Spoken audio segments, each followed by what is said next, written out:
uma pergunta sincera. Vamos trocar uma ideia aqui. Quando foi a última vez que tu deixou o teu marido ser pai?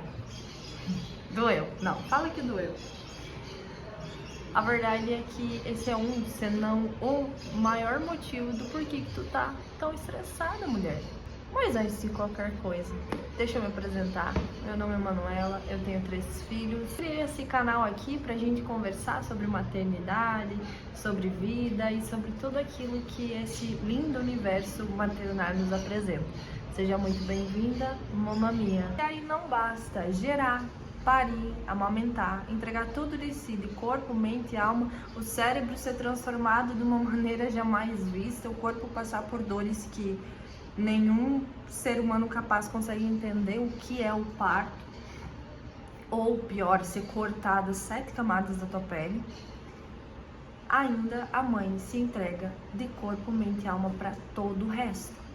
O nome da professora, o nome da tia, o nome da filha, o nome do não sei o que, o nome do médico, o nome do ajudante do médico, o tamanho da roupa, o tamanho do calçado, o que ele come, o que ele não come, tudo. Tudo, a mãe sabe simplesmente tudo do filho. E aí tu pergunta para um pai? Talvez saiba só a idade da criança. Isso já aconteceu aí?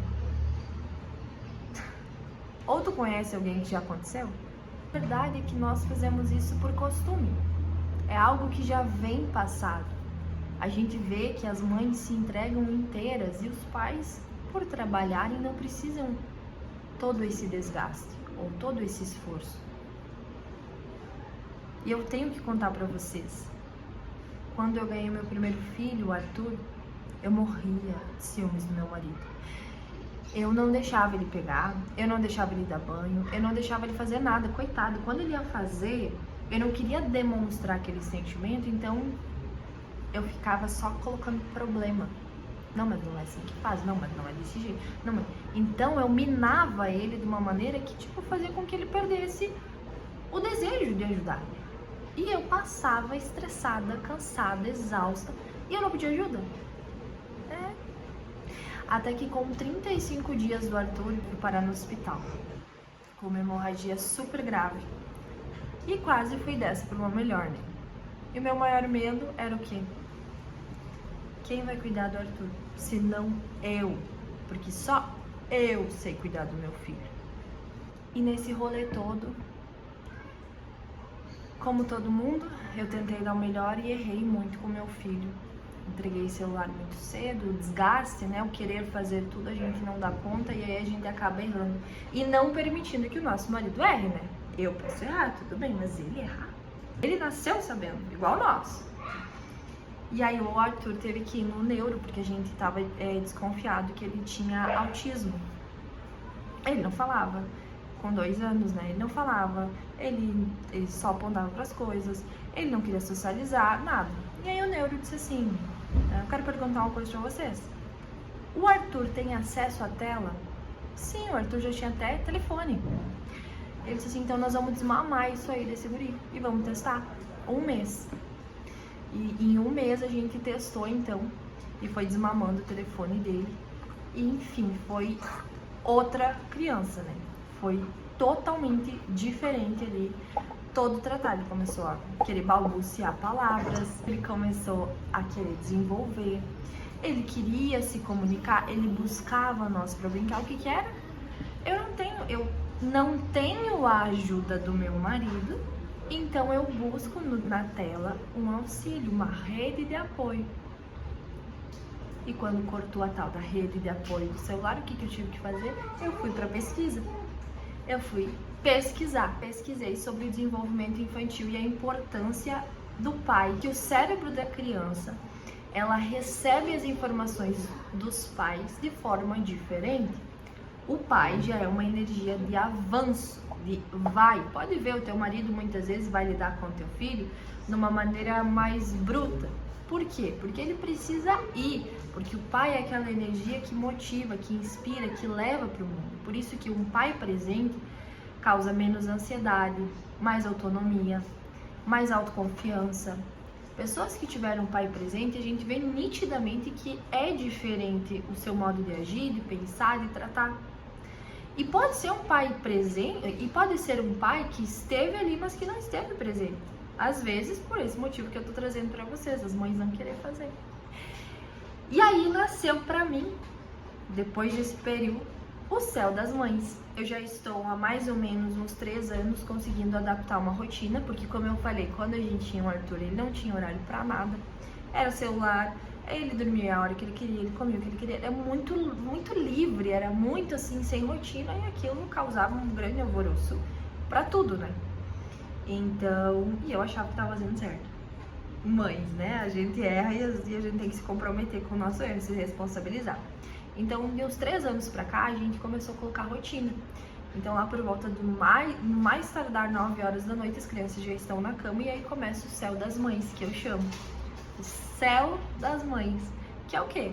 É o momento em que eu vou deitar ali, olhar um filme, olhar uma série, comer uma besteira, uma coisa que não é pra isso comer. Vou reclamar, vou fazer alguma coisa que eu quero fazer, vou conhecer quem eu sou quando eu não tô com as crianças. E foi muito incrível, né? Foi um processo muito bacana e nisso o meu marido me ajudou. Por quê? Porque quando eu comecei a entender o desenvolvimento das crianças e a importância do pai nesse processo, eu comecei a chamar ele para perto e aceitar que ele também quer participar, que ele também sabe criar e que ele também vai errar, assim como eu. Ou é só eu que posso errar? Então, às vezes, desde um banho, ir no mercado, passear com o papai, sabe, tudo. Pode fazer. Assumiu esse lugar, ele assumiu esse papel. E aí também esse ano as crianças começaram a fazer terapia. O Arthur e a Joana começaram a fazer terapia. Então toda semana quem leva, quem fica lá, quem escuta o que precisa resolver é o meu marido. Ele só traz pra mim o que a gente tem que fazer durante a semana. Então ele se envolve completamente e eu vejo o quanto isso ajudou as crianças. O quanto isso trouxe mais... Sabe quando a gente tem um urso de pelúcia e a gente bota o enxerto, bota espuma dentro, deu mais corpo,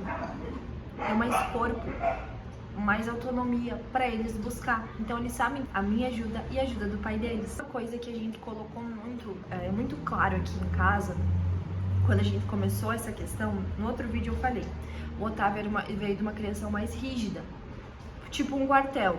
E eu já vim de uma criação mais permissiva. Então a gente queria colocar isso no Arthur, né? Primeiramente foi o Arthur que a gente errou muito nisso.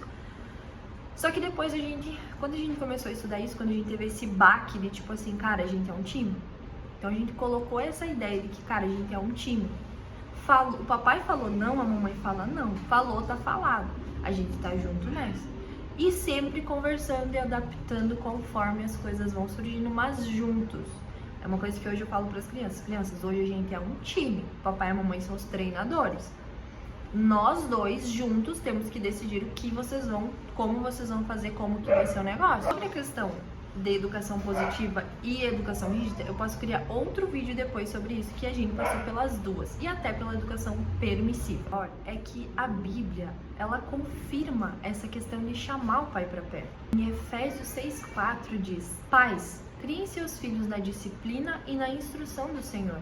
Tem também em Provérbios, né, que diz assim: escuta o teu pai, não despreze os conselhos da tua mãe. Então assim, a gente vê que muitas vezes o lar fica desestruturado ou fica aquela confusão porque ninguém sabe quem é a autoridade maior, porque ninguém sabe o seu lugar. E quando a gente quer assumir tudo, quer ter aquela questão de controlar tudo, de saber tudo, de fazer tudo, a gente não faz nada direito. A gente faz tudo meia boca, porque não é pra gente fazer tudo sozinho. Se Deus quisesse que a gente fizesse sozinho, a gente ia fazer filho com o dedo e não com homem. Já pensou? Então, quando a gente assume esse papel de controlar tudo, a gente tira o nosso marido do lugar que Deus colocou ele. Já pensou sobre isso? E não, eu não vou terminar esse vídeo aqui sem te dizer o que tu pode fazer, tá? Pra ter o céu das mães aí na tua casa. Primeiro tu vai abrir mão desse teu controle maluco aí, menino. Tu vai respirar fundo e quando tu vê que tá perdendo a paciência, vai dizer assim: amor, ou marido, ou o nome dele, eu não sei. Agora eu quero 1 minuto pra mim. pega essa criança, vai dar uma volta. Amor, dá um banho no bebê hoje. Amor, troca a fralda. Amor, agora nesse momento eu não quero saber. Resolva. Porque tem marido que aí quando ele vê que a mulher que tá resolvendo tudo já leva o problema só pra mulher resolver. Então deixa que ele resolva. Amor, vai dar uma volta com essa criança. Amor, hoje tem que levar no pediatra. Não sei onde é o pediatra. Tem o Waze, tem um monte de coisa aí, procura, tá? Aqui tá ó, esse aqui é a localização do pediatra. Vai lá, escuta tudo e depois a gente conversa. Deixa o pai começar a ter autonomia pra esse lugar. Alguns vão se sentir perdidos e, cara, tá tudo bem, ninguém nasceu sabendo. E outra coisa, minha senhora, vem aqui mais perto. Se ele errar, tu não fica julgando porque tu também erra. Tem vezes que o meu marido, ele faz umas coisas com as crianças que eu quero, sabe, pular no pescoço dele. Mas eu olho, eu respiro e eu penso assim, esse é o lugar dele. O lugar dele é de formar o caráter, é de mostrar que o mundo também não é um lugarzinho doce. Ele é a energia que vai impulsionar meus filhos para ir, mas muitas vezes para ir eles têm que ter consciência do que eles vão encontrar. Então, não julga teu marido. Se ele fazer uma coisa que tu não gostou, depois, lá na calada da noite, com aquelas ranceiras que tu vai estar assim, às vezes tu vai chegar e dizer assim, eu queria te matar. Não gostei do que tu fez. Da próxima vez tu faz diferente. Tu pode até cerrar os dentes assim, ó. Mas é tu e ele, não na frente das crianças. Por favor, tá? Foi o vídeo de hoje. Se tu gostou, não deixa de curtir, de comentar, de mandar pra aquela amiga, pra aquela pessoa bacana que tu conhece, que tu precisa ouvir esse vídeo. Tá bom? Até a próxima. Tchau, tchau.